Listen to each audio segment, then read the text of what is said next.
At 2:17 a.m., he walked into my diner and told me things no one should know. He left behind a locket from a coworker who disappeared last winter and a note that said, "Next shift. Your turn."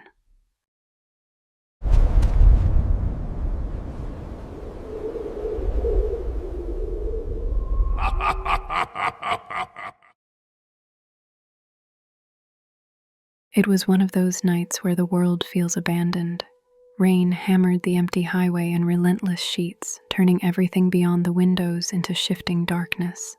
The neon diner sign buzzed weakly, flickering like it was barely clinging to life. Inside, the fluorescent lights hummed too loudly, and the smell of burnt coffee clung stubbornly to the air. I was alone. No cook, no manager, just me, Allison, humming the same tune I always hummed when the silence pressed too close. My mom used to sing it on stormy nights when I was afraid, but tonight the melody felt more like a warning than comfort. Then the bell above the door rang. The sound sliced through the silence sharply, making me jump and nearly drop the mug in my hand. No one comes in at 2:17 a.m., not truckers, not drifters, no one, but someone had. A tall man stepped inside, water dripping steadily from his long black coat. A cold, metallic scent, like wet steel, entered with him. "Evenin'," I said, forcing my voice not to shake. "Rough weather out there?" He didn't answer. He didn't even glance at me. He simply walked, slow and silent, toward the last booth in the corner, beneath the flickering light. His boots made no sound on the floor, none. The only noise was the faint drip of water from his sleeves. I took a menu and approached him cautiously. Something deep inside me tightened, like my instincts were screaming for me to turn around. He sat still, hands folded neatly on the table, head bowed. "Can I get you anything?" I asked. He spoke at last. "Coffee." The word was smooth but empty, like someone trying to sound human without understanding tone. I poured him a cup. My hand trembled as I set it down. That's when I noticed his hands. Skin pale as chalk, veins black as ink beneath thin ice. A small shiver ran through me. "Long night?" I murmured. "Not for me," he replied. Steam drifted from the cup, curling upward, yet it split around him, as though unwilling to touch his skin. My pulse quickened. "Well, we're always open," I said, trying to sound normal. He lifted his head and his eyes met mine. Flat gray, lifeless like concrete. "Yes," he said, "I know." A cold pressure gripped my chest. "You know what?" I whispered. He studied me with a faint tilt of his head. "You stay alone every night. You hum when the lights flicker. You talk to yourself when you think no one is listening." My breath caught. "How do you—" "You left the back window open last week," he continued. "You heard the wind say your name, but it wasn't the wind." I stepped back, throat tightening, heart pounding. "Who are you?" "You know," he said. Then he smiled, or tried to. His lips stretched too far, too slow, while the rest of his face stayed still. It was a smile copied from a photograph, not a person. "If this is a joke," I said, voice trembling, "it's not funny." "No joke," he whispered, "just a return." "A return of what?"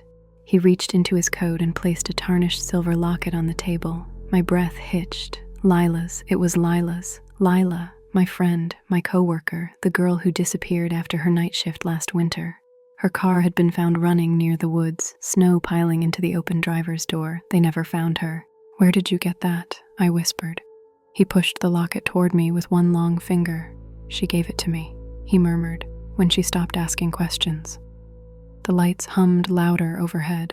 I noticed dark stains on his sleeves, thick, uneven, dried, not rainwater, old blood. "You need to leave," I whispered. He didn't move. "You'll understand soon," he said. I grabbed the phone behind the counter. "I'm calling the police." He rose slowly, smoothly, like gravity didn't apply to him. "You think they'll find anything this time?" he asked. That's when I saw it. His coat, his hair, even the floor beneath him, dry, completely dry. The puddle he'd left when he entered was gone, like it had never existed. Without another word, he walked out, The bell jingled softly behind him. I didn't move until my legs forced me to sit. When I finally approached the booth, the locket was gone. In its place lay a folded napkin, 4 words, "Next shift, your turn." I didn't sleep. By morning, police lights flashed across the diner windows. An officer pointed behind the building. "That your car?" My heart dropped. My car was parked behind the diner, keys still in the ignition. I never park back there. Ever. "I parked out front," I whispered. "Maybe you forgot," he said. But when I checked my purse, my spare keys were still inside.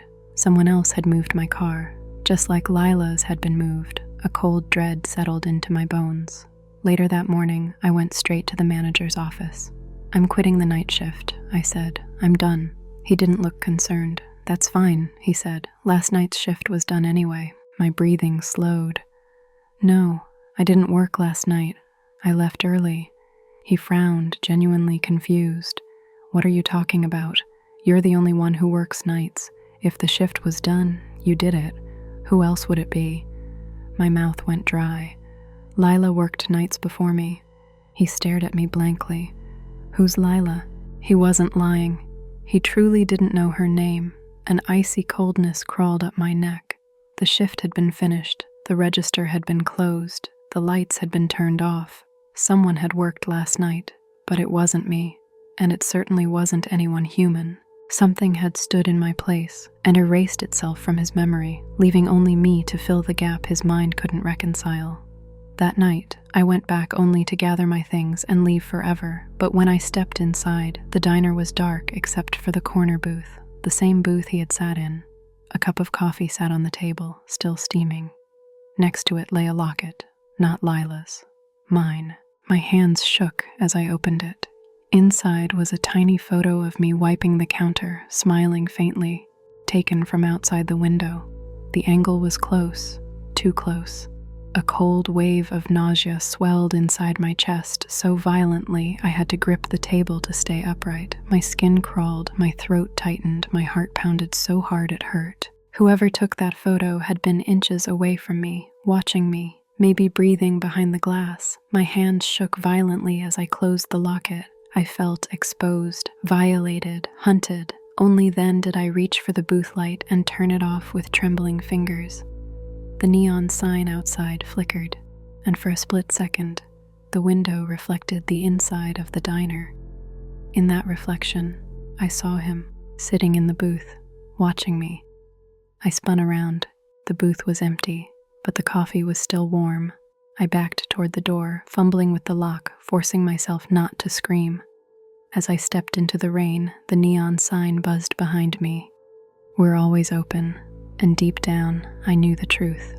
The next shift wasn't waiting for me. It had already begun.